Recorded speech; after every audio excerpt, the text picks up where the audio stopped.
Hello, hello. I hope this works well. You should hear me now, and welcome to the stream. And today for, I guess, a Christmas stream. I guess most people in the world are, or not most people in the world, but at least a lot of people are celebrating Christmas today. But this is not going to be so much about Christmas, but about Blender, which is hopefully in the interest of everyone who's joining us today. So last time we did some very, I don't know, an attempt on doing some character modeling in Blender. It was the first time I really did some more extensive modeling in Blender, and the journey continues today, hopefully as maybe hopefully even better than last time. And today I will do some architectural modeling, but before we get to that, just some other preliminary stuff, I think. There's a bit of stuff to get to. So how about starting at the wallpaper, because people asked last time after the stream. You can get the wallpaper that I'm using on my Gumroad, so I'm gonna send you the link here quickly, and yeah, if you're interested, and I guess if you want to tip me to some degree, you can do that here. So yeah, that's I think a bit better than tipping, so you actually get something if you like the background, my wallpaper here. And then just some other stuff. I think I didn't even mention my Instagram last time, so you can follow me on Instagram. There I give you the link as well. For that I give you the link as well. So that's just in case you want to stay up to date. There I also posted about the stream and stuff like that. There you get most updates. I think it's the social media that I'm most active on. And then, not even last but not least, just as an extra thing, you can also join our Discord that I already mentioned last time, but it's good to, I think, remind you of that anyway. It's a bit quiet these days, and if you have anything to say to, yeah, join the conversation, do that there. I'll be happy to have you there. And the Blender cheat sheet, a lot of links to send you in the chat. So I hope you can also see that after the fact. You should be able to see that also if you are watching this after the live stream. And here's the Blender cheat sheet. It's a beginning. There's some stuff, I guess I should keep it open for myself for today. There's some stuff I found since last time, if you joined the stream last time as well. I did not figure out how to select all, and I figured it's just A instead of Control A. That was very important for me to kind of find. And another thing that I think I struggled a bit with, I found a workaround, but where is it? Is it in the list? It should be somewhere in here. It should be Inset. Oh, I didn't put it on the list, so that would be something to add.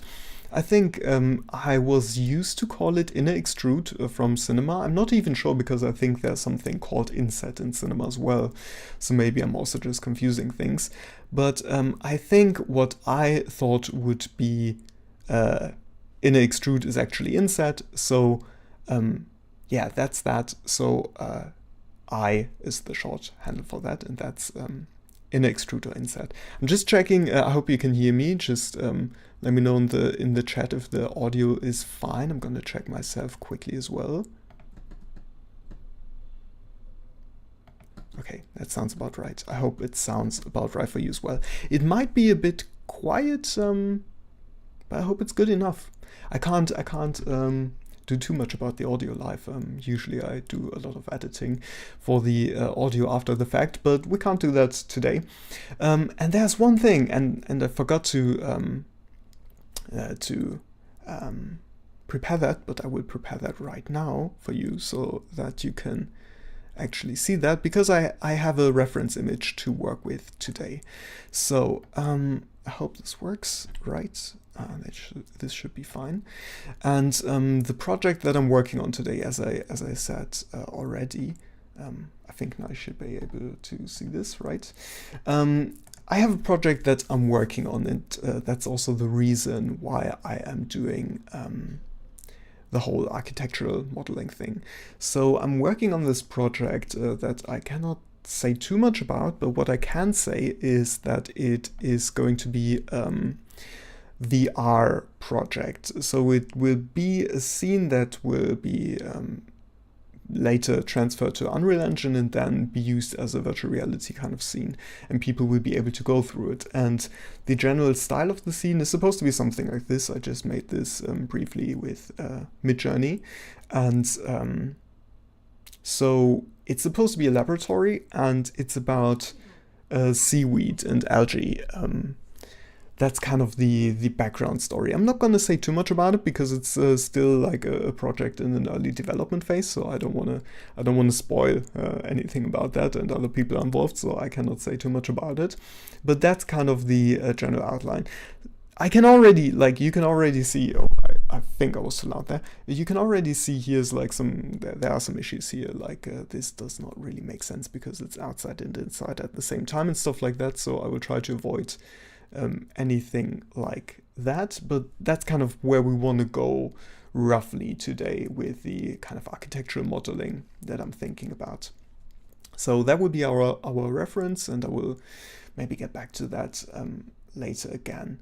But I think with that we can go to Blender, and maybe again for those who are joining after the fact, who are not watching this live, I should again say that this is kind of a trial and error kind of stream, you know, like I'm still learning this, and we will learn this together hopefully. So yeah, just, I don't know, sit back and try to kind of follow along, but you know, it's not going to be like a tutorial to go from like 0 to 100 within this video or within this live stream. But anyway, I think I can give you some of my thought process that I'm usually going through when I'm doing these kind of scenes, because principally I'm doing the same stuff I used to do in Cinema 4D. So I think it's not going to be too bad, but let's see. So first and foremost, I guess we can keep everything. I was about to say we can delete everything, but I think we can keep everything. I'm gonna start with just doing something about, yeah, a reference kind of frame. So I'm gonna do a person, so that should be like 1.8 for, oh no, I'm messing up the height again.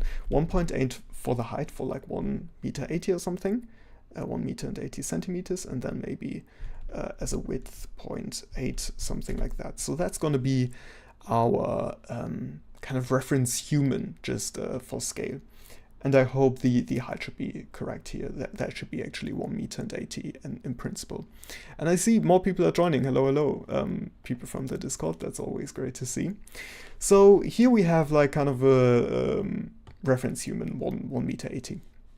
And one of the things I did in between the last stream and today is installing some add-ons, and hopefully some helpful ones. So one is the Drop It add-on. So with Drop It, I can just kind of make everything snap to the 0 level, to the, I guess, ground of the scene, which is very helpful. And there's even a shortcut for that. So if I move it around and just press V, it snaps back, which is very helpful, I figured.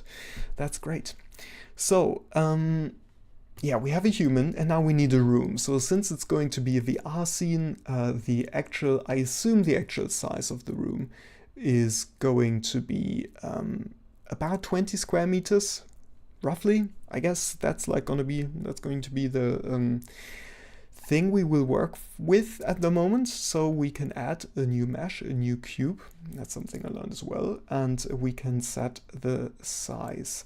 So 20 square meters, I think I have to pull out the calculator again. I think, correct me if I'm wrong, I'm gonna embarrass myself, but I'm gonna get the square meters by getting the root of 20, right? So that would be 20, root of 20 is 4.47, so let's just say 4.5. I think 4.5 by 4.5 meters is going to be 20 square meters, right around that, right? I hope that is not completely wrong, otherwise I really embarrassed myself, as I commonly do here. But anyway, and the height of the room, I'm not sure yet. I'm just gonna put in 3 meters, which is, I think, a bit optimistic. But anyway, let's just work with that. I think the height of the room, especially in VR, is not going to be so important. Actually, it might be nice to have like a higher ceiling in VR than in real life anyway. So I'm just going to keep it like that. And I'm just gonna press V again to have it snap to the bottom of the scene. So now a thing that I did some research on before, just to like kind of figure out how to do this, is doing backface culling. So backface culling means that you can look through the backside of surfaces, which is really helpful for this. So here I can turn on backface culling, but that is not going to work just yet. And that is, I think, because the normals are incorrectly put here. And I see more people are joining the stream. That's amazing. Hi, Craig.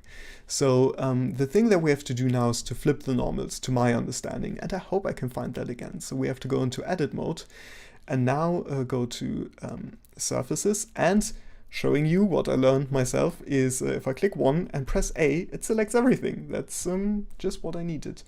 And I also figured out how to select stuff behind the things we can see, and that is here the X-ray. So if I would select with X-ray, I would also select the faces that I cannot see from the front of in the viewport right now. So these are two things that I learned from the last stream that hopefully are valuable to you as well. So now we have to flip the normals, and I hope that's just right click. Please tell me that's right click, because I don't remember. I genuinely don't remember. What was that? There is something for flipping the normals. I might have to, or is it UV? It's not UV. Is it faces? I think it's also not faces. Select. We already have everything selected. I might have to Google that again, unless you already know that. So feel free to let me know in the chat. I know we have to kind of invert the normals. This is extrude alongside the normals. UV faces, is it in here? I don't think so. No, I think that's the moment to Google and check Blender invert normals, I guess. Inverted faces. So that is in mesh normals and then flip. Right, something you learned. Okay, so that was mesh, right? And then it was mesh, right? And then where was it? My memory is so bad. Normals and then flip. Right, and now we have a flipped, so that means we have this actual backside culling, so we can look inside of the space without having to be inside, which is very important for this project in particular. And now I'm kind of confused because the room seems very small in comparison to the person. Did I get the person right? Am I crazy? That doesn't seem right. And why, like, it's kind of snapped to that right now. Do I have to, I guess I have to go back into object mode, right? And then I can go back here, and it's supposed to be 1.8 meters. Oh no, that's the location, but the size is still 1.8 meters. Why does it feel so small? Am I missing something? Does the chat know? Or this does not seem appropriate in terms of 20 square meters, is it? I might be wrong about that. Maybe I'm also just making the room larger, because it really seems very small. I don't know, something seems off. So that would be 25 square meters now, right? That's confusing. I feel like it shouldn't be like that. Okay, anyway, let's just work with that. Because I did something like that and it looked very different, so I'm just trying to figure out where my error is in this calculation. But let's just work with that, I guess. Am I gonna make the room even larger? 7 by 7 meters? So 7 by 7 meters would be already 47 square meters, right? That seems a bit large for the project. Let's do 5 by 5, and let's just hope I'm not completely wrong with this, but, well, I don't know, maybe I'm just crazy. So I don't want to have the person in the middle as of now, so I'm just gonna move it, and I'm gonna press G for moving, and then I guess let's just move it on the y-axis. So I press G for moving, and then Y for moving it on the y-axis. So now we just have a cube that has what is it? 6 faces, right? So one thing I learned is subdividing. What does subdividing actually mean in Blender? So there's 2 ways to subdivide, which I think, broadly speaking, I think Cinema also has 2 ways to subdivide, but I always only used a subdivision surface and then baked it for subdividing. And in Blender, you can do that as well. But what I figured is that there is the right-click subdivide, which I'm going to use now when I'm back in edit mode. So I'm back in the faces, gonna select everything and then subdivide. So that's just gonna bake it in right away. So that is giving you more geometry to work with. So I think for the moment, maybe we want a bit more subdivision, maybe even more, something like that to work with. So yeah, that's kind of the baking subdivision. And here I'm not gonna add smoothness yet, although I'm gonna do that later. But for the moment, we just want more geometry to work with. In Cinema, you would just have your primitive form, and then you can put in the amount of faces you want to have there. But I guess you just do that in subdivisions, like the right-click subdivisions in Blender. So I'm gonna do that, and then just close it. So that's already what we want, basically. So now, as we can see in the reference image, I want to have something like these kind of tubes that come from the floor and kind of merge into the ceiling. So that's kind of the thing that I'm going for. And for that, I'm just going to select the center face on the top and on the bottom and just delete them. So I delete and then delete faces. So I have a hole here. The next thing I want to do is, well, actually, the next thing, first, like, my intuition would be to just do a bridge now. But I'm not going to do a bridge just yet because I want to have this round in the end. So what I will do first is add some loop cut. Or actually, I'm thinking now, should I add the loop cut first or last? I think we can save like 2 clicks by just doing the loop cut right away. So we get the faces back and then Control R for the loop cut. So I'm going to loop cut it once in the middle and have Control pressed. Or maybe I can actually even, can I just press 0 and enter? Yeah, I can just press 0 and enter to have it actually in the middle. And now I just have to make sure I'm selecting the right kind of edge. So this and then 0 and then enter. So now we have 2 extra loop cuts, and this will allow us later to more easily make this a square. So now we have 4 faces on top and 4 faces on the bottom, just making sure I'm selecting the right ones. This is a bit of an issue with backface culling, that it might be sometimes difficult to see what we want to select, but anyway, we got it now. So next thing I'm going to do is go to the edge mode and then alt click on the top and alt click on the bottom to, oops, not like that. This is really an issue with backface culling, I guess. Okay, that was wrong because I didn't press shift. So now we have both loops selected on top and on bottom. And now we should be able to right click and then, where is it? Bridge edge loops. So now we kind of have this kind of shape, which, you know, is like going in this direction, as you can see with the reference image. So the other thing I think I already had in the last stream was the, what is it called again? I think the loop tool here, loop tools, right? So now I have to see if this works if I have this selected. Let's try just by doing pressing circle, and it works. So now we have kind of a circle, and if we wouldn't have done the loop cut again, this would just stay a square because there's only 4 vertices on the edges. So now we actually have a circle. So I want to have it round, so that works. But now everything is still very edgy, and like one of the things that kind of I use in my futuristic scenes, at least I used to do that in Cinema 4D, is using a subdivision surface. So not just subdividing, but subdivision surface, to make everything more smooth. So that is what I learned here, that we don't just go into like what I could do now is just go to faces and click on one and select all. Or I guess I don't even have to select one first. I can just press A to select all, and then I could kind of do the subdivision, and then I go in here and put the smoothness to 100, and it looks terrible. So that's one thing. So don't do that, I guess.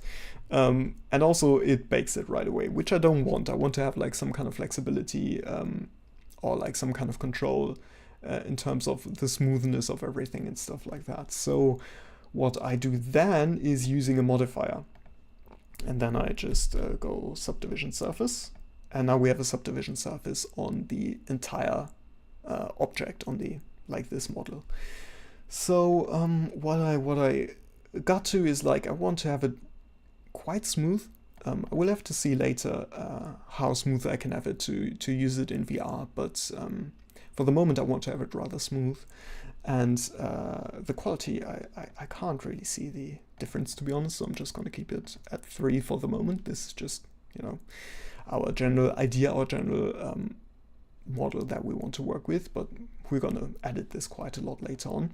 So now we have this kind of smooth everything, basically, right? So that's what the subdivision does, the Catmull-Clark calculation, whatever. I don't know what it is in that sense, but that allows us to kind of smooth everything out, and in this case also smooth the edges of the room, which I want. So sometimes you don't want that, and sometimes you do want that.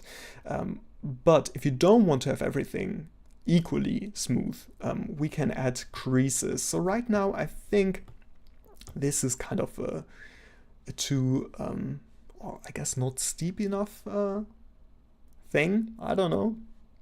You get what I mean? You know, like it's a bit too large on the bottom. I don't know. I want to have it a little less influenced by the subdivision surface. So now, for one, that might be helpful as well. If we turn this off, we can kind of turn it on and off and check the before and after. But I'm just going to turn it off so it's a bit easier to select. So I'm going to go back to edge mode and then alt click on the loop, and it doesn't work anymore. That's something I figured before.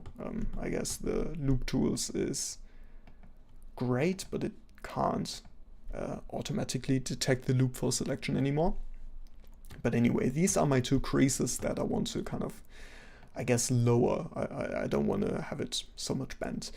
So I think that's something I have to Google again, what the actual thing was. Maybe I can find it here. Edge crease, Shift E, right? It's that. Okay, so you can see already, like if we make it like, I don't know what the value is, if it's 1 or 0, I guess it's 0 if it's like that, I don't know. But this way we can kind of impact how much the subdivision surface affects this crease. So I'm just going to click so we get the numerical value, which is helpful. So we want to have something positive, so I think I see it at about like 0.5, something, 0.25, something here, maybe 0.35. Maybe that's a little bit too little. I don't know. Let's try 0.25 again. 0.3 maybe, something in between, something like that. So now we can kind of affect like how much smoothness we want for what aspect of it, you know. So I'm relatively happy with the edges here, but these edges may stay like that. So that's kind of our room separator in some sense, right? So we can go in and look at it a bit.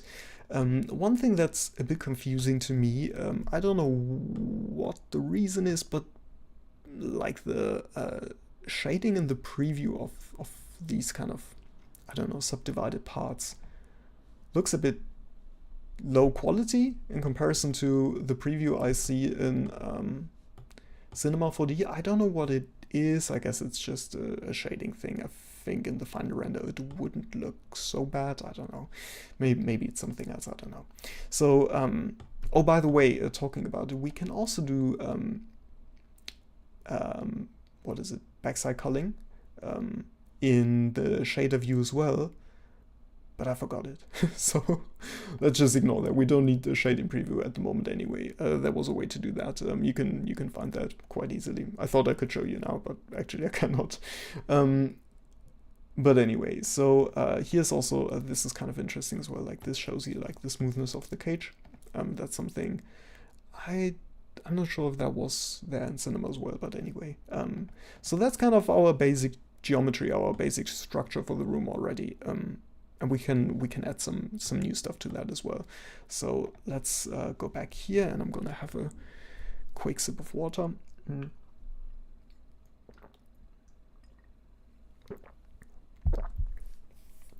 So yes, here we have this kind of base thing. I don't mind it in here, but I think it doesn't really fit my concept just yet. Maybe I will go there later again, but right now it doesn't really seem to fit what I tried to do. What I actually want to do later, but that's something for shading, and I feel like we are not going to get that today. But I want to have like this kind of smooth transition from like this kind of like shiny plasticky look into like some kind of glass look. That's something I would be quite interested in. So maybe, probably not for today, but maybe down the line if we keep working on that project on stream, that's maybe something we will look at later. Or maybe let me know what you think generally. Like, are you able to follow along so far? What do you think? Is there something that you want to have some explanation on, or something I should talk about more deeply if I'm able to? Just let me know in the chat. And but yeah, kind of, I don't want to do that base situation here just yet or at all. By the way, this is kind of funny. This looks like Premiere Pro kind of. Doesn't it? It's something, I guess, some kind of hallucination, some imagination from Midjourney about I don't know, screens in laboratories. I guess they are cutting videos or something like that. So something I was thinking about are like some tables. So I kind of want to have like tables come out from the walls, like organically come from the walls basically. So one thing I like to do, that's wrong, but here we can do something like table height centimeters, something like that, just to check that everything kind of makes sense in the scene. So it should be something between like 71 and 76 centimeters for like a dining table. Actually, I'm searching for something. I guess a counter is more what I'm looking for, like if people are standing there rather than sitting there. I guess that's kind of more like where the thing in my mind would go. So maybe something about 85 centimeters in height might work well for that. So let's check that. So right now we don't really have any geometry to work with to really extrude the table right now. So I think I want to add some more geometry by doing a loop cut again. And let's just add a cut here and press 0 and enter. So now we have a new loop cut, so a bit more geometry to work with and to kind of make a table from. And there's something, I'm not sure, can I find this again? Last time I checked, I was able to find the height, right? So if we go to item, I guess that is, no, that cannot be right. Oh, it can be. Wait. But why is this 1.8 meters? Like, if I have 1.9 meters here, that should be like higher than the person, right? So locally, I think it's not right. But why in the world is this Z 1.8 meters? Because the person is supposed to be 1.8. No? Am I crazy? This feels wrong. I don't know. I thought this was the correct value. Maybe if someone knows in chat what I'm doing wrong here, but I thought we can kind of determine the height of the edge by putting the value in here, or checking the value at least. So let me know why this is wrong. Or maybe it isn't wrong, maybe I'm wrong. But it does affect the edge, so that's good. Like we can put a value in here in principle. But I really don't get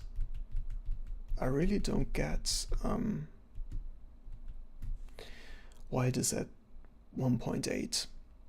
So let's because like, okay, let's check this one again. If we go to item here to transform, wait, I mean now it's kind of stuck to that. I guess if we go to object mode and go in here,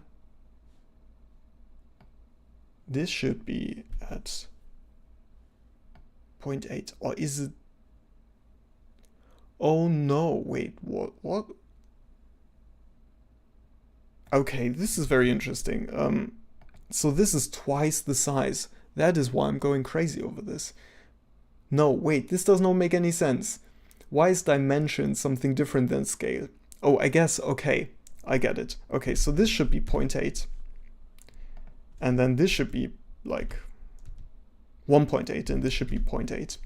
Got it. So that's the actual human scale. That is very important. Why did I not get that the last time?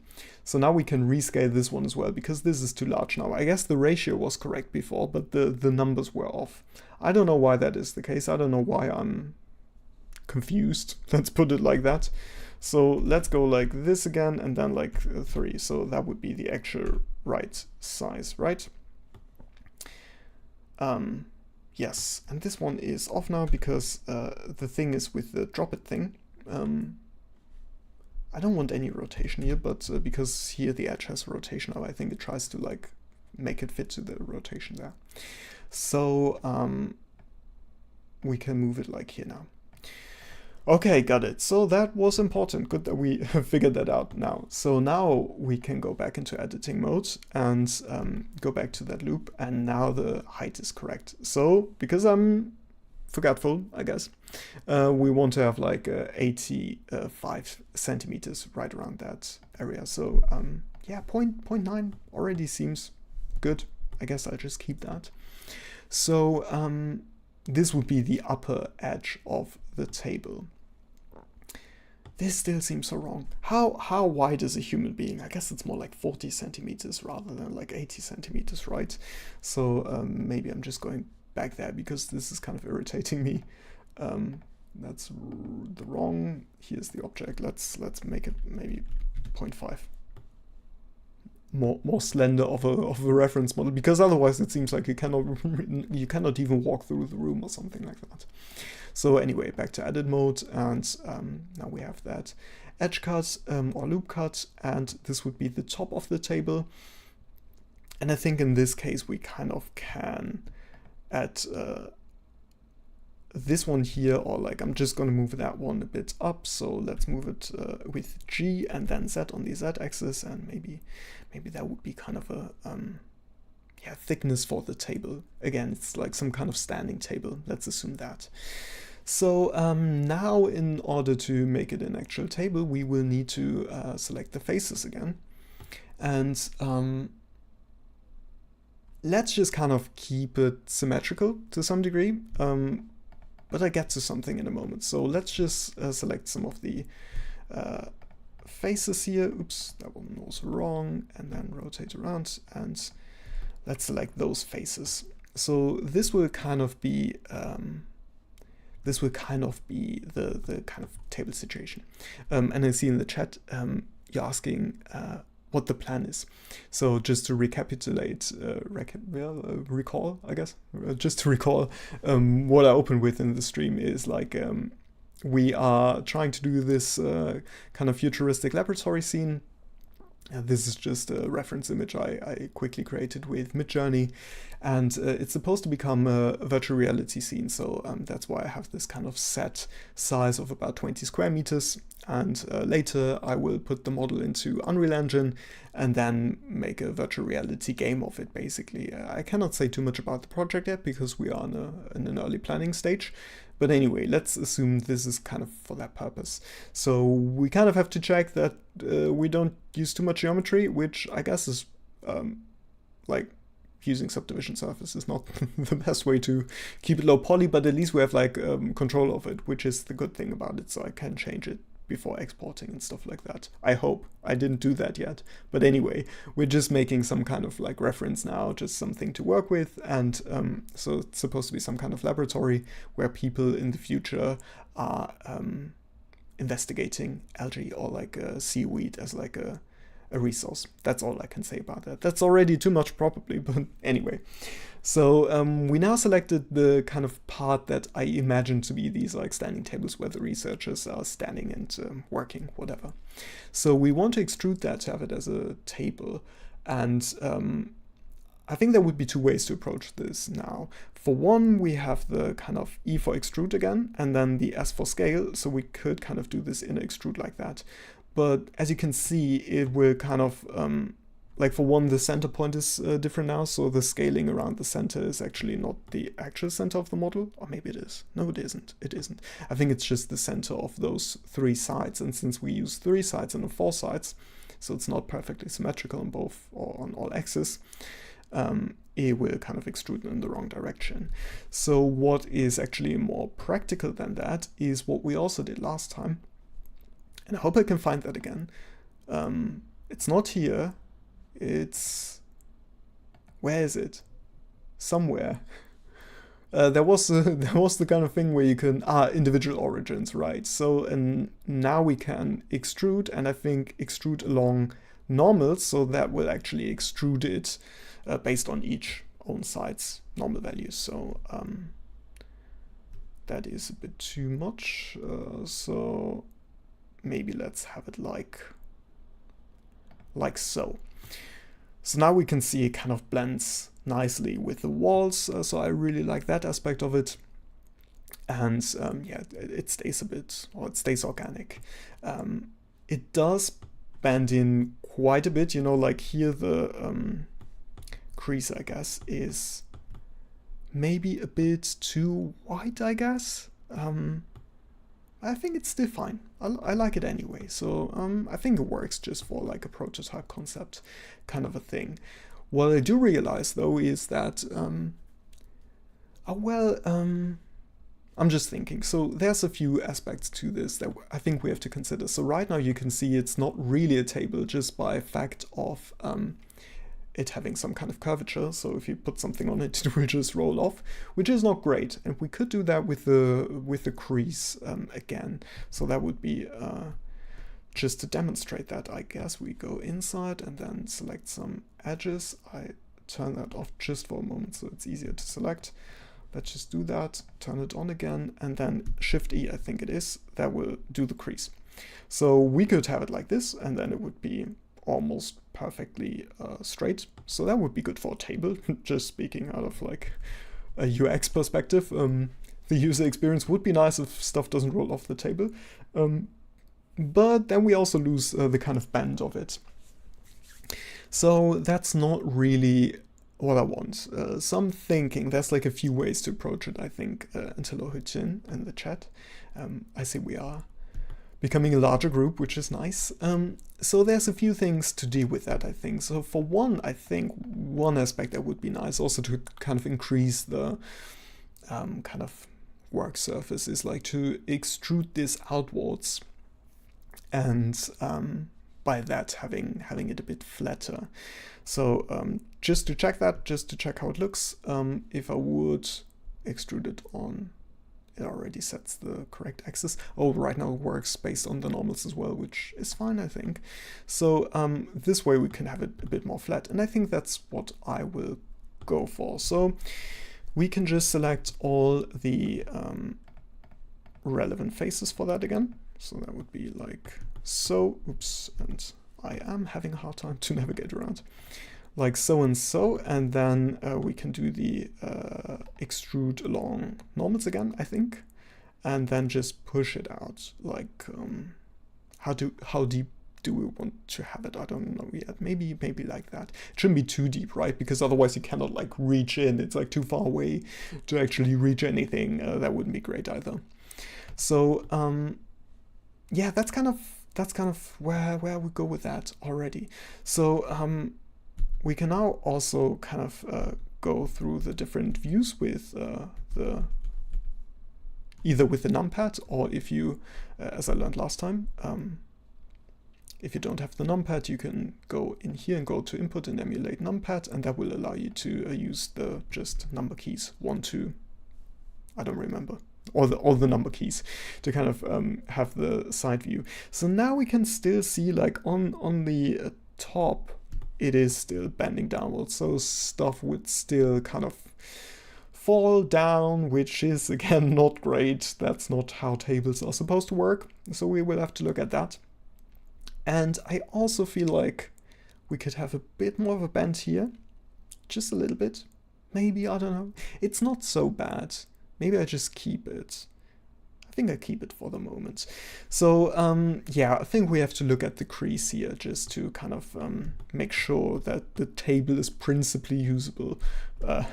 Or maybe, like, you could imagine a scenario, like, because this is some kind of futuristic scenario, you could imagine some kind of scenario where there's like some kind of magnetic or like sticky thing on the table or something like that, where it cannot roll off or fall off. But let's just have a look at it. How does it look like if we increase like the crease kind of here? So I don't want to have it that sharp, but we are kind of getting to the right kind of territory, I think. I think it would be somewhere around like here, I assume. So I think I'm just pressing escape and going to the side view and then do it in here, maybe to just have a bit more control over it. So maybe something like that, and let's just play with the numerical value again. So 0.5, I think this is quite literally on the edge, but like, you know, on the edge of like it already, like, it's losing some kind of like organic look. Let's try like that. You know, I think that's good enough, because you don't want to, like, I guess, cut yourself open from an edgy kind of, I don't know, table. So what was that again? I forgot it, but there's 0.4, something like that. So let's select all the edges now, just to make sure that they all have the exact same value. I mean, like, I can remember the value, but why make it? Why would we do that 3 times if we can do it just once? Did I just select something that I don't want to select? No. Okay. So shift select again, move around, and then select the last edge, like so. Let's go to the side view again, and then shift and E. Wait, no, that was wrong. What did I just do? I guess, yeah, I pressed shift first and then E, which obviously is just extruding, but anyway. So yeah, let's just play with that value again. I think 0.4 was good enough. Yeah, I think that's good enough. I think it looks nice. Looks sensible. What do you think? Let me know in the chat. Does this kind of get somewhere, you know, like, can you follow along? Does that make sense to you visually, aesthetically? Can you see that this might be like a futuristic laboratory kind of situation, or am I just like out of my mind, something like that? I don't know. I'm also thinking now maybe three sections is a bit too much too, because like if we go back to this file and there's like this kind of window area, and I want to work with a lot of like this kind of shiny plasticky look mixed with like a glass kind of transparency look. So so I don't know. Yeah, not perfectly sure yet, but we will see. By the way, also something, now that I'm talking with you, chat, do you see any increase in quality, by the way? Like, I put some extra bitrate on the stream, so quality should be slightly better. I guess nobody's gonna notice anyway, but like, I hope the quality is nice anyway. So now I think it would be time to have something like a door, something like that. People have to get into the room. For the VR scene, I think it's gonna be like a closed thing anyway, but doesn't hurt to just put it in right now. So this just seems slightly off, and the more I'm looking at it, I think I want to have that one loop, and I hope I can select that. Please be intact. It is not. Almost. Okay.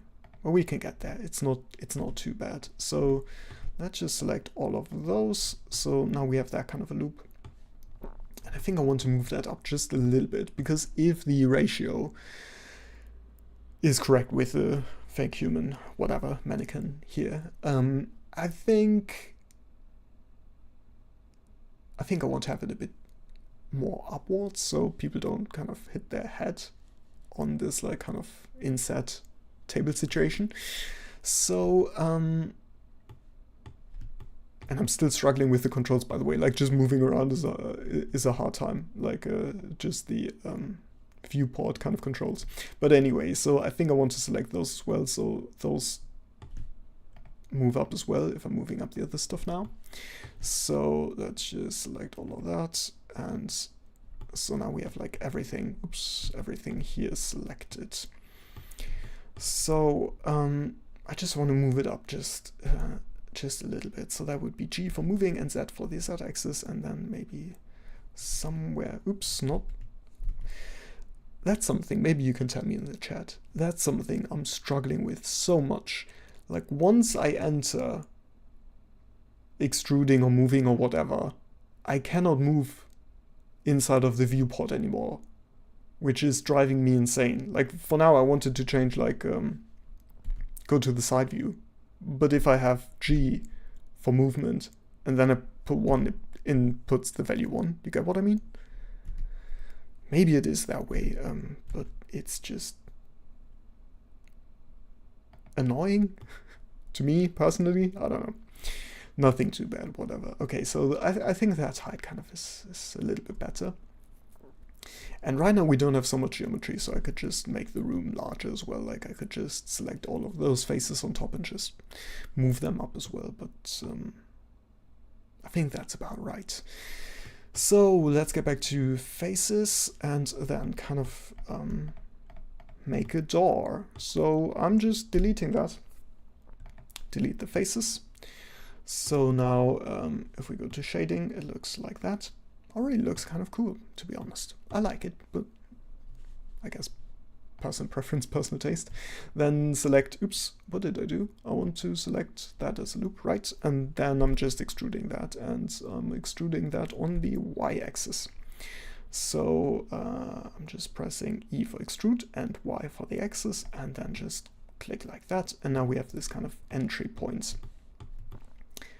A small door. I think that's nice already. Could be a bit larger. I mean, I think the most irritating thing here is just that this is such a large space, which is not what I will have for the final scene here. So I think it just is a bit irritating in that sense. But since there's only like limited room, like 20 square meters, I think it kind of makes sense for that. So let's go back to, what is it again? Solid viewport shading? What's that? Isn't that also shading? I guess that's just solid. Shading, something, display solid, it says there. Yeah, display in solid mode. So let's go back to display in solid mode. So we have our backface culling again. And that would be kind of the entry point for that. Yeah, what do you think? What do you think? Where's this going? What is your kind of impression of this? Does this make sense to you, like architecturally, like design-wise? What do you think? Let me know in the chat. I'll just have a quick sip of water and kind of think about it, what we will do next.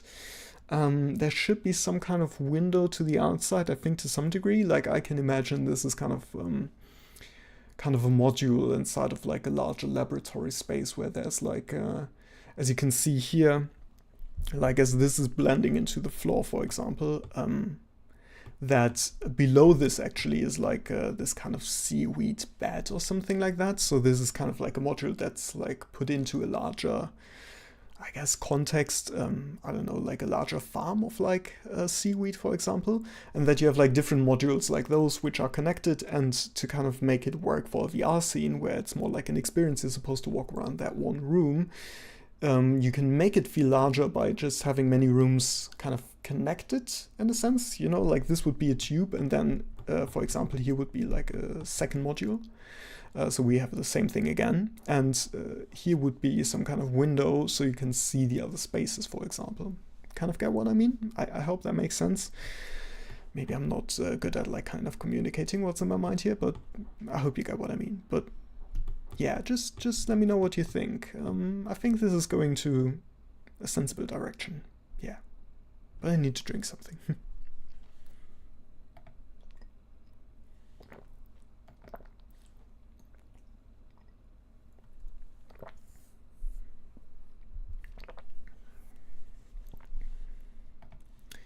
Yeah, I'm just going to look at it for a bit longer just to make sure that I'm kind of getting a feeling for the room. But I like it already. I think a lot of the visual qualities eventually will come from kind of the shading aspect of it, like the kind of situation where the glass comes in and the kind of plasticky look that I'm looking for. When those come in, I think a lot of the room will kind of make more sense. I think that would be something. One thing I haven't thought about yet is lighting. That's also something, because I did only do kind of the modeling aspect of it. I think the lighting will be something to pay attention to eventually as well. So one thing I was thinking about is, or something like a technique I used with Redshift and Cinema 4D, is to have objects as light sources. That's something that kind of worked for me relatively well in the past and gave me a bit more control, like something that's like an actual element that emits light inside of the scene rather than just having these lights that you cannot really see. I know in Cinema and Redshift you could like turn on the lights as visible, but it's still something different as like having, like, for example, a tube that's actually the light source of the scene, like something you will see with, for example, like neon signs and stuff like that. So that's something I was thinking about, and here I don't really know how to implement that just yet. I can imagine having like light panels inside of the ceiling and maybe even inside of the floor, but then I still have to, or I already have to consider the aspect of the shading in terms of like what is actually glass, for example. Like if there is glass, it doesn't really make sense to have the light inside of the glass or something like that. So I'm a bit struggling with that, but I do like where this is going in principle. So I think one thing that we could do, which might be interesting, is to add some kind of light source inside of these like mini booths. So for example, I'm just gonna check how this works. This might not work as I expect, so let's just try that out. So what I would do here is to inset all of them individually. Not really individually. I would like to inset, for example, like this part and this part and this part, and then just extrude it upwards. So I have like this kind of empty space inside of, I guess, the mini ceiling of these kind of workstations. And then I would put like light panels up there, instead of just having light come out of the that part. Although now that I'm thinking about it, it might actually be nice to have the light as part of the surface, so it's even smoother, like the light is part of the smooth surface. I'm just going to try that just to see if it works, but I think I would not do that eventually. And it does work. It does work quite exactly as I hoped it would work. So I guess that is also due to the individual origins. So that's great. So it takes the connected, faces, I guess, and then insets them individually. So I have these 3 insets, which are all equally insetted, if that's an adjective, I guess. But anyway, so now we could move them up, and now we would have this kind of, if we go inside, we would have this kind of extra section up there. And now that I see it, I actually like it. I'm not sure. I do like this, but I also like the idea that it's like part of the model. The issue with that is, and that's something I didn't check with cycles in Blender yet, that is if I can, for one, apply... I think I saw that. I think people made a selection of model and then UV unwrapped that selection. So I think that works. So I can apply a material to that and UV map it to that particular selection, which is great. That's something I will have to do. What I don't know is if I can apply an emitting material to that, but I assume that should make a difference, right? So if I can apply a material, I should also be able to apply a material that emits light. So I think that would be good. So now I'm just thinking if I want to keep that or if I don't want to keep that. And I don't have an opinion about that yet. I think I'm just gonna undo that because I can still add that anytime later. But it's good to know. So just to test it, what's the, I guess medium point is like the default selection, right? So if I would inset now, that works as well. Okay, so it doesn't have anything to do with the origin, which is good to know. That's great, I guess. Oh wait, is it really insetting correctly here? Is it like at the center of each selection? I think it is. So that works as well. That's good to know. So that's the inset, which I always called kind of inner extrude, but you get the point. So now I think we are already at the point where we import like external models, I guess, which I don't want to do today just yet, because like if this is a workstation, there should be some kind of computer. For example, let's just move in again quickly. There should be some kind of computer or something like that. Here might also, like, there might also be like a growing station here, like some kind of, I guess, plant pot almost, like where the scientists are growing seaweed or something like that, like inside and like doing some experiments with it. So I could do something like that in here as well, which is kind of interesting. I might try that, at least for like one of the different workstations. One thing I will definitely do is save at some point soon, so that I can kind of go back and forth and have like different versions of this. But yeah, I think that would be something like here, like a kind of add more detail to the workstations. I am considering now that I'm looking at it, I'm not sure how I'm feeling about the crease right now. I think the crease might also go away, so that this is a bit less like a tube. I think something else we could do is like add a loop cut in the middle and kind of inset that a little bit, which I think I might do now. So let's just try that. So go here and then can I no, I cannot. Can I put in edge slide? I guess 0. I guess that's the middle. I'm not even sure if I have to put the 0 in there. If I would kind of scale that down just for demonstration purposes and then I turn that on, that would be, I mean, at least a little bit less like a tube. And if I have like 2 of them, I can kind of make it more like a vase shape, which I think would be interesting. Or I might play around with other shapes, you know, like this isn't a tube either. And I kind of like the look of that, like the bendiness of that. Maybe there's like some kind of like, yeah, like a literal bottleneck, just to give it a bit more, like make it a bit more interesting, give it a bit more dynamics, something like that. But for now, I will save the model. For that, I will take a short break so I can save everything and get some new water. But we will kind of play around with the scene a little bit more. I will walk you through the kind of thought process I have like to go on from here. I think we already have the base model. I think this is kind of what I want to work with for most of the time, and then just like kind of make it more interesting visually and from the form and language and architecturally.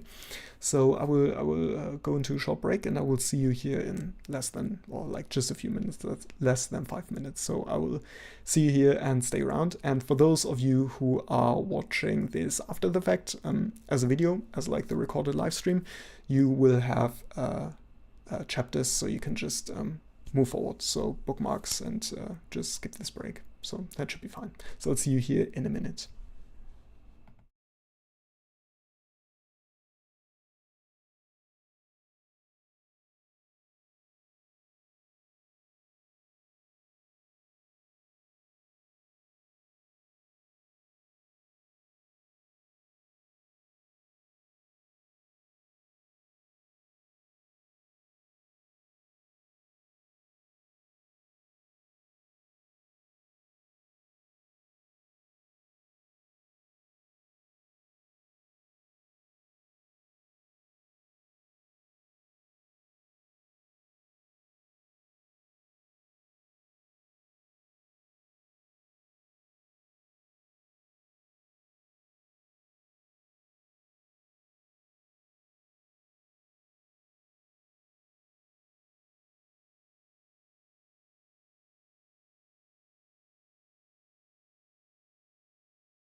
So here we are again, and I didn't know it would do the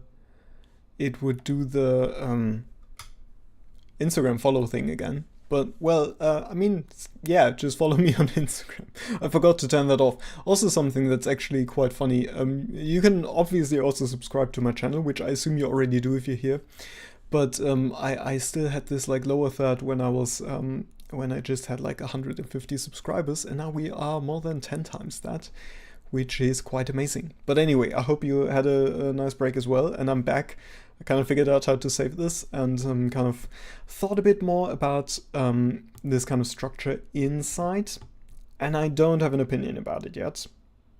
I don't know. I don't know how I feel about making this not so much a tube yet. I kind of do like the idea of like making it a bit more organic, a bit more like a vase, something like that.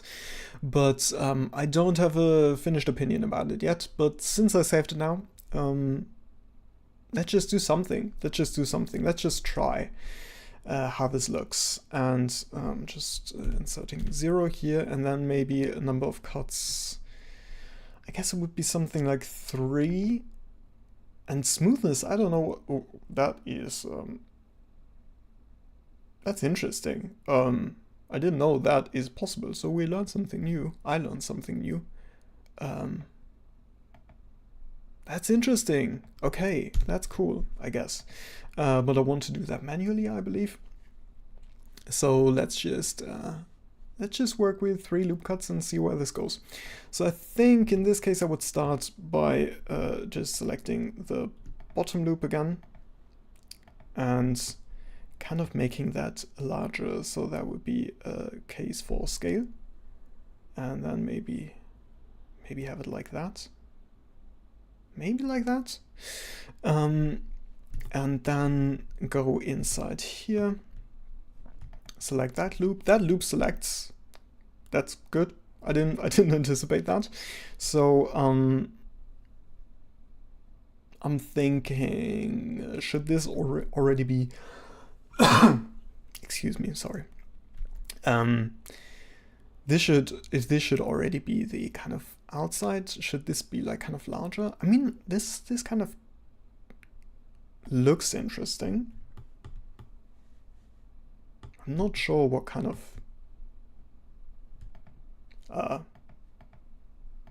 I don't know concept behind that would be, but anyway, looks interesting. Why can I not? What's going on? Oh, I have to move more. Yeah, I have to move inside a bit more. I just couldn't select the loop, it seemed. Oops, and I'm going into the wrong view. That's not good. So let's go a bit outside to get a better understanding for this. Oops, we are, oh yeah, just completely flipped upside down. So how about like having that a bit more narrow? Maybe? I feel like that might just be, I might just move that up. I'm thinking, okay, how good, like what happens if we just delete the edges here? It, yeah, becomes a hole, which is not what I want. Is there something like dissolve or something? I'm just thinking, this is more like just seeing if this works. I'm not sure if we need that, but I kind of want to dissolve that. Unsubdivide. Dissolve edges, right, it works, and I even got the right term right away. That's cool. I'm not used to that. Okay, so let's all select that. So we have the loop selection, and then scale that a bit in. Maybe like so, and maybe just let's move it down on the z-axis, like so. This is really narrow. Between the table and this kind of vase situation, but let's just keep it for the moment. Let's select this again. And I think I would also kind of upscale this just a little bit. Yeah, that looks about right, maybe even a bit more. I thought we were already intersecting with other edges there, or other vertices. But this kind of looks all right. Now I kind of want to move that that one a bit up. So let's just go like So maybe like so. Yeah, that looks nice. Just a bit more organic, just maybe a bit more interesting. Not like all too boring, just having like kind of a tube situation there. So I do like that. I do like that. And I think the crease still kind of makes sense. Like this should still be like kind of not too much, I guess. Maybe I could. So that's something. Let's just check that. So I have selected this now, and this already has a crease. So if I press Shift E and I change that, does it override the original one? I guess it does, right? Does it? I'm not sure. It's also interesting, I didn't know you could have like a negative value in there. The thing is now, like right now I would be interested to see like what does it look like without the edge crease. So what happens if I input 0? So if I unselect this, it still has this kind of purple kind of thing to it, which I assume is like the edge crease, isn't it? So I think it still has an edge crease now. But since I put in 0, so I'm just going Control Z here.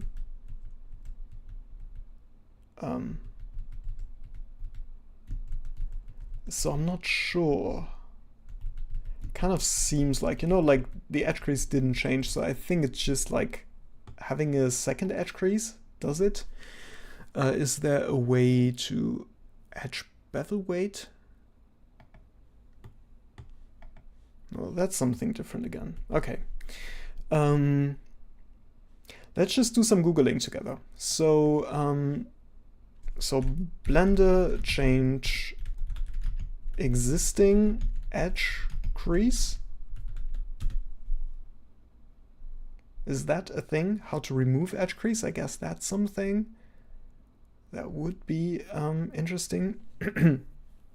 So you may remove the edge crease by selecting the whole mesh or only the desired edges, and then opening the properties menu, properties panel with N. That is great to know. Another way is to press Shift E and enter a negative value, -1 for instance. So that is super helpful. Okay, let's try that. Let's try that. Something very helpful to learn. So that was just pressing N. Oh, that's that. Oh, well, wait, what?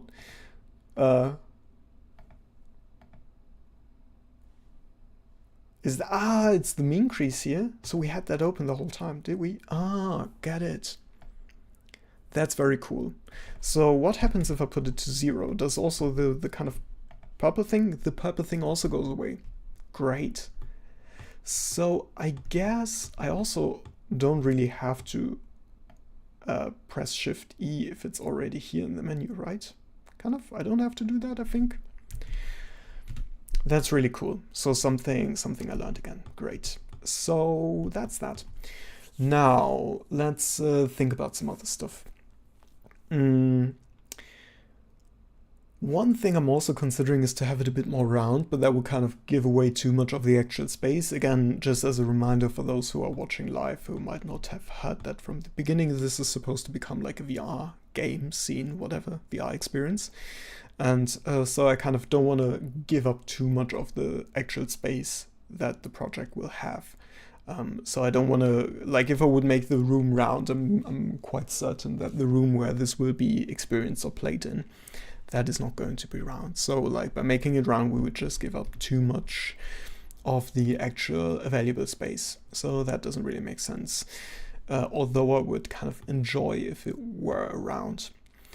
But assuming like the kind of thing I mentioned before, assuming this is kind of a module situation where you have like multiple of these kind of things and they are all kind of modules, in that case as well, it would kind of be like, yeah, kind of makes sense if it's all like kind of edgy, I guess more square than round, just as I guess it's easier to like kind of use as a module. I'm imagining something like that.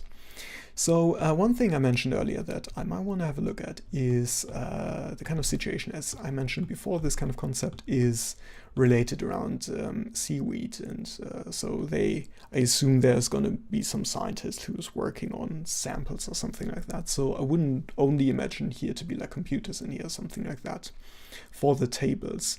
So I kind of want to have something where like samples would be stored in or like kind of looked at, something like that. I'm just thinking how to do that. So for one, I think something hanging is always cool, but kind of doesn't make sense logically for this kind of a scene. So something more of a plant pot situation would be interesting, I assume.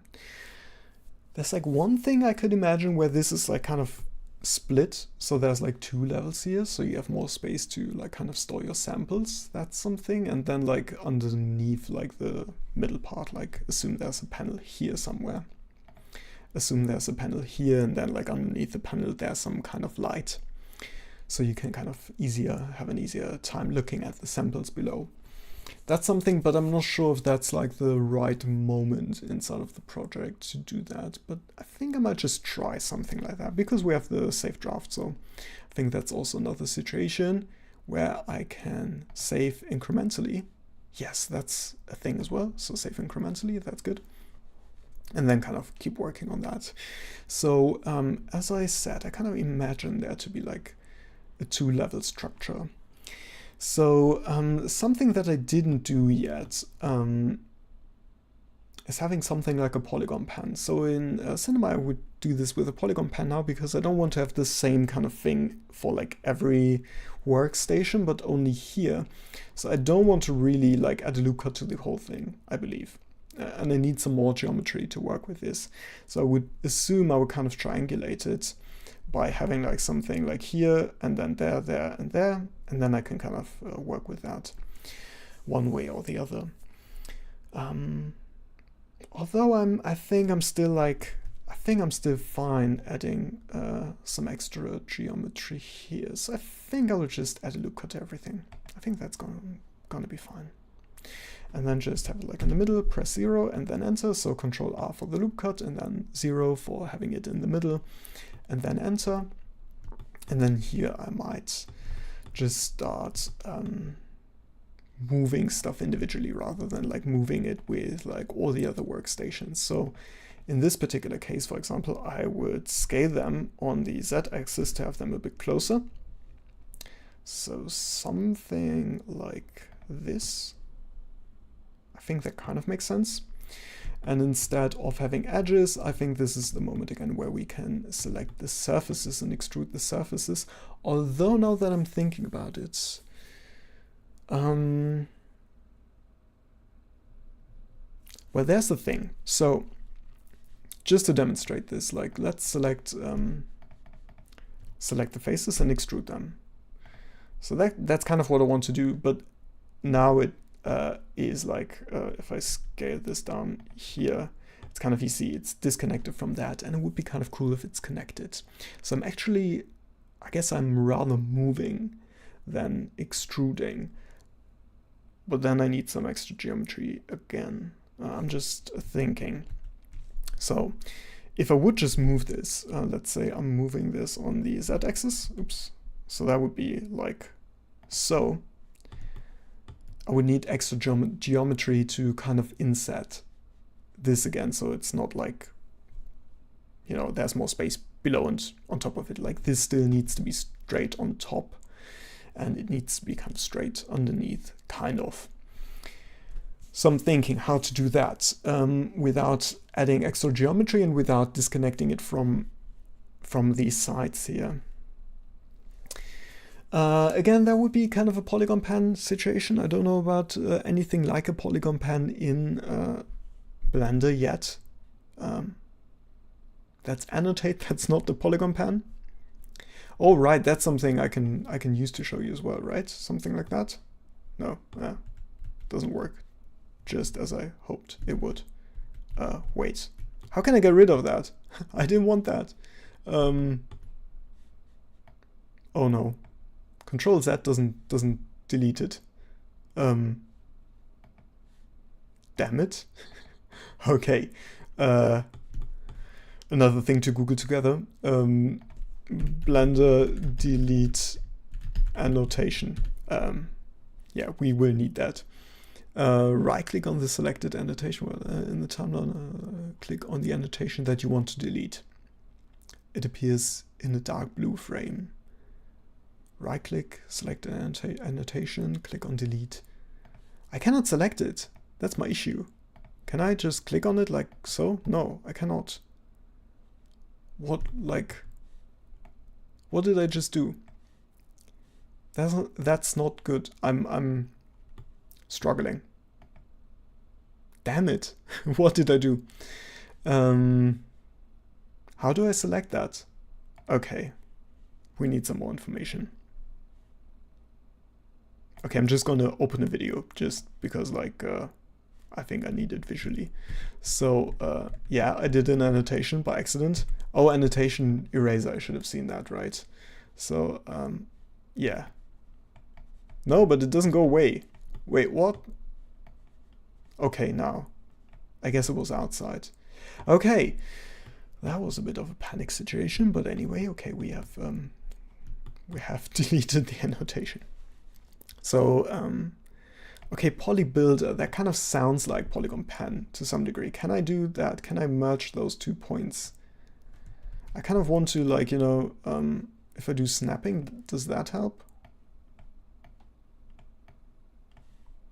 No, I guess it doesn't. But yes, I would kind of want to like do stuff like snapping that, but I guess that's good. That feels like the polygon pen, the poly builder, I guess. Shortcut, shift space, shift 9. Okay. Okay, let's get back to it. So how do we, I want to get back from the moving situation. Okay, like so.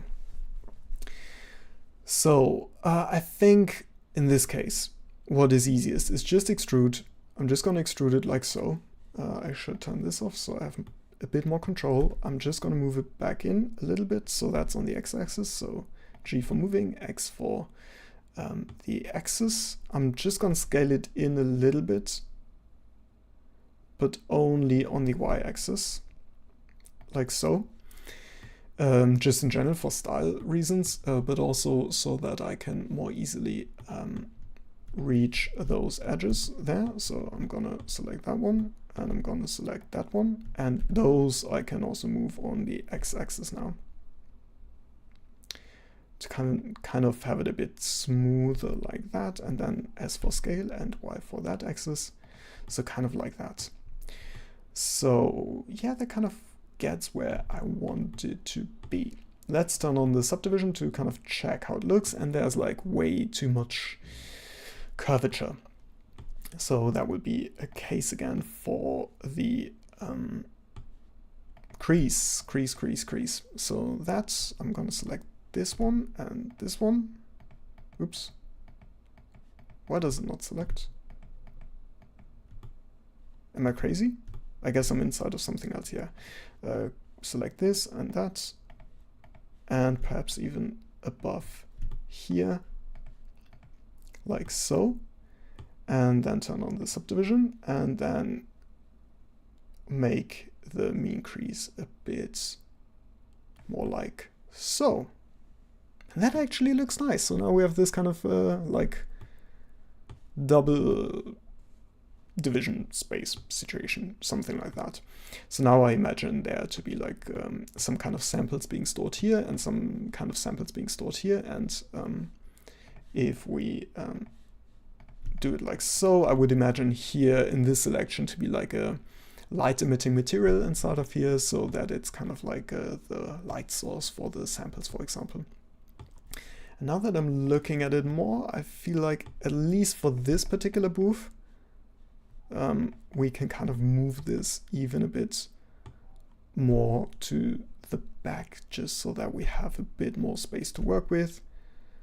So maybe like so, I imagine. That kind of seems right. It looks a bit like an organ, if I'm perfectly honest. Maybe that's just me. Maybe I'm just crazy. Probably. So yeah, ignore that. So anyway, there might still be a bit too much bendiness over here. I should also have a better term than like bendiness, right? Bendiness is not like a thing, is it? I think, yeah, smoothness, I guess, is a bit more accurate. So if we increase the crease here, that kind of looks a bit more appropriate. And again, I think this is the moment. I think we have not done anything with vertices today. This is the moment where we can start to select vertices. So I'm just going to select those vertices because they are a bit too outwards, I believe. I mean, it was kind of the idea to have them there, but let's just move them slightly back just to have this, just to give us a bit more space to work with here. And I do like that quite a lot, I must say. Yeah, I think that works well. Let's look at this just a little bit more, just to get a better feeling for it. I'm gonna have a bit of a drink.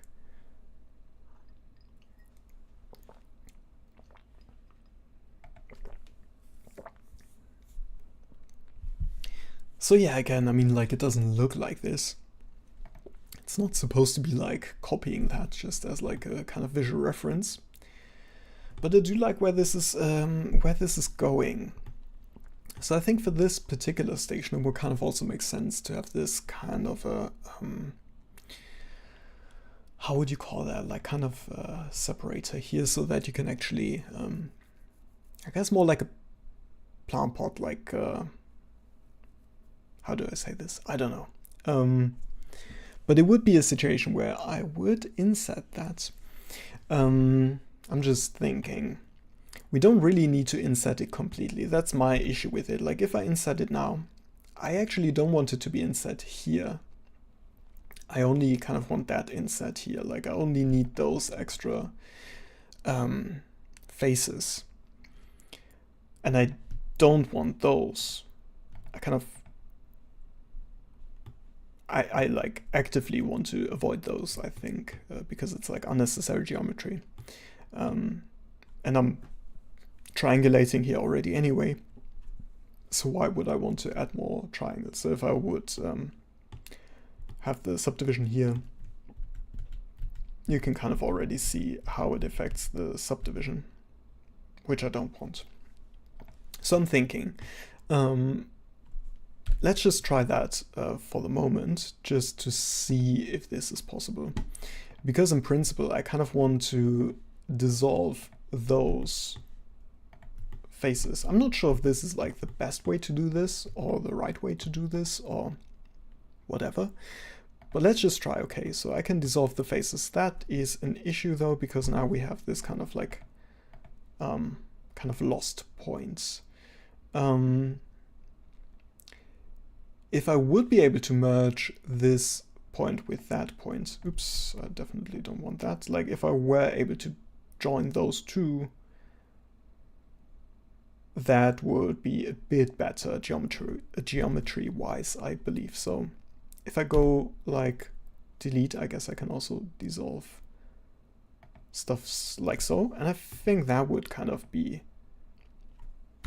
the most sensible thing.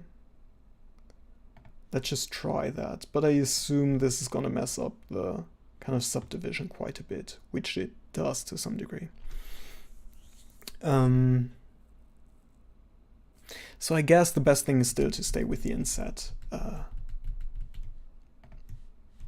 I guess that's relatively the best thing geometry-wise. One thing I'm seeing here is like we get this kind of purple situation over here, and I don't want that to have a crease. I guess that's just a result from having the inset from a creased edge. And another thing, if I do the inset now, I want to have the same inset on the top and on the bottom, so I just select both, do it like so, then I select the edges. These have unnecessary creases. So let's just get those and set the mean crease to 0. And then just, I guess, accept our fate with unnecessary geometry. But there have been worse things than just a bit of extra geometry, I think. It's still like relatively fine, I believe. So now we have the situation again. Am I moving this? Am I actually extruding this? But I think I'm extruding this. So let's just extrude it like so. And I can also see there's an issue. Okay, let's do that. Because here we have to also extrude the sides, which we don't have to extrude down here. Because here otherwise it would kind of not match up.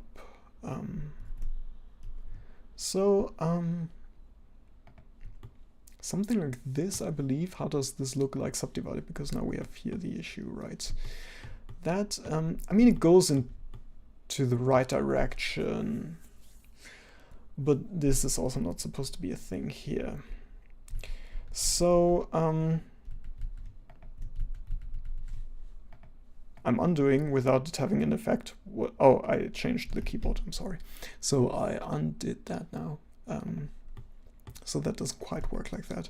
If I extrude this together, does it always not work with the subdivision? It always doesn't work. So these seem to be disconnected, which might be... No, I don't know, because it should not extrude individual faces.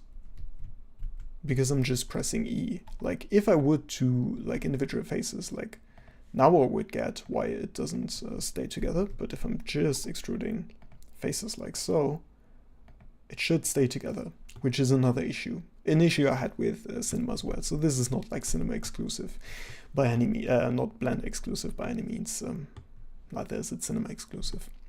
So, how can we fix that? I'm not quite sure about that. Thinking like two things. Like for one, I mean, we can also just extrude this whole thing and the lower one. Let's just do that and then just scale it down. How would that look like? Just to see with the subdivision surface. Not quite what I want, but here they stay connected, but here they aren't, and I don't know why. So I think I'm just gonna undo that, and I think I'm gonna spend more time with that later. Something, by the way, I figured that I recommend you to do, and I think that's something we can kind of wrap the stream up with, is that I had to figure out the hard way that there is a set amount of control sets, like undo steps you can do, and they are way too little. So they are by default on like 32, and I put them to 64, and 64 is like the minimum. Smaller values conserve memory. I have like 64 gigabytes of RAM, so I think that should be fine. And as you can see here, we are like 300 megabytes of RAM, so I might even put that higher. Now that I'm thinking about it, maybe let's stay with 64, because it might start to get ridiculous at some point. But I think we are at a decent point. Like now I would just start to like import external resources, external models like computers, stuff like that, and then start to work on the shading, for example, with this kind of glass transition and the kind of like shiny plasticky look that I'm after for the scene. But I think we got like a decent starting point, and it kind of gets at where I want to be, I think. So yeah, what do you think? What do you think where this is going?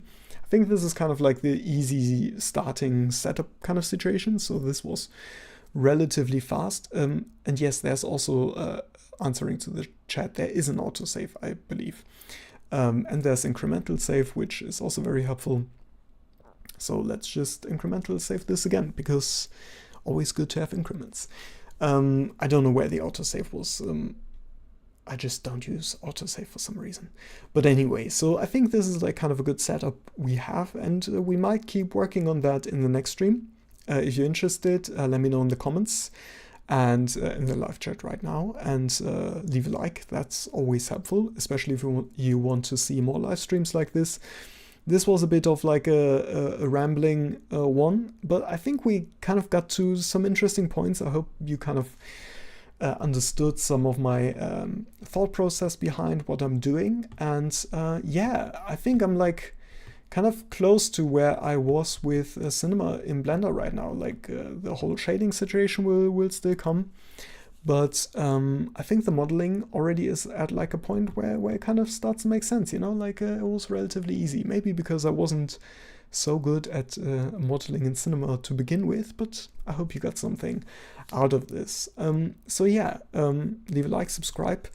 You can join our Discord server. I'm gonna send you the link for that again. So here's the link for the Discord. You should also be able to see this after the fact if you watch this after the stream. Here's the cheat sheet again for all my Blender controls that I got from last stream and some additional ones. And yes, you can also follow me on Instagram. So that's the last thing I'm gonna mention, just to stay up to date. And yeah, thank you so much for watching. I hope to see you in the next one. And yeah, leave me some feedback. And until then, have some happy holidays, and I see you soon. Bye.